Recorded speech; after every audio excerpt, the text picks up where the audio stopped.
What's up guys, Lon here from Android Authority, and we're here at MWC 2018 taking a look at Sony's latest flagships, the Xperia XZ2 and XZ2 Compact.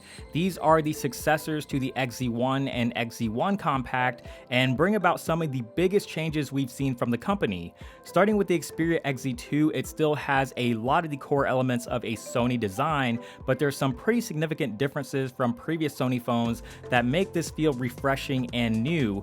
It's much more curvy and rounded, which gives the design a lot more style, but also makes it more ergonomic at the same time. It's fortified by a metal frame with Gorilla Glass 5 on the front and back. You'll also notice that it's extremely reflective. Sony calls it ambient flow because it's meant to look like water and sort of blend in with whatever it's surrounded by. It's most likely going to be a fingerprint magnet, but I like the direction Sony is headed in. The only thing I'm not a fan of is how thick the phone looks and feels, and despite how thick it is, Sony decided to get rid of the headphone jack this year. Sony is adopting an 18:9 screen with small bezels, so the phone is much narrower, and you're getting a pretty large 5.7-inch display. It's still 1080p like previous Sony flagships, but the big selling point here is its HDR capabilities. It supports HDR10 and is fully supported by Netflix and Amazon for HDR content, and the screen is also capable of upscaling standard videos to HDR. To complement the viewing experience, you've got dual front-facing stereo speakers, which we've seen from Sony before, but Sony is promising that these are 20% louder than the XZ1, so they should sound a lot better. There's also a new dynamic vibration system, which is pretty unique, and the best way I can describe this is it's like DualShock for your phone. The phone will vibrate to the beats of a song or during certain parts of a movie or video game, like where the action might get a little intense.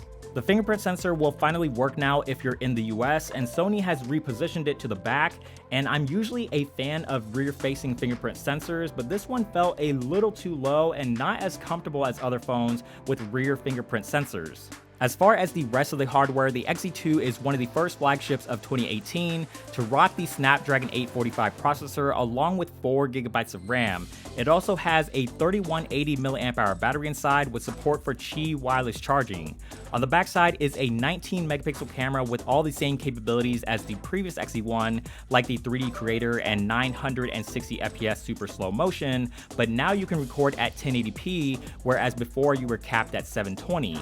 The XZ2 will also be the very first smartphone to record 4K HDR video, so not only are your videos going to look incredibly sharp, but they're going to have much more color and contrast, and because the phone screen natively supports HDR, you'll be able to enjoy the videos you record right on your phone.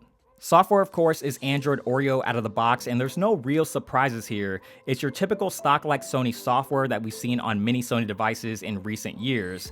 Now, if you like what the XZ2 offers but want it in a smaller size, you have the XZ2 Compact, and it makes very few compromises. It pretty much has everything from the standard XZ2, but it's in a plastic body, doesn't have wireless charging or the dynamic vibration system, but everything else like the processor, camera, and software is exactly the same. Obviously, the screen is going to be smaller, but unlike previous compact phones where the screen was 720p, the XZ2 Compact will be the first phone in the compact line that keeps the same 1080p resolution. You can expect the Xperia XZ2 and XZ2 Compact to ship in late spring and come to the US as an unlocked phone. For more on the XZ2 and XZ2 Compact, check out our website at androidauthority.com and keep it tuned here for more MWC 2018 coverage.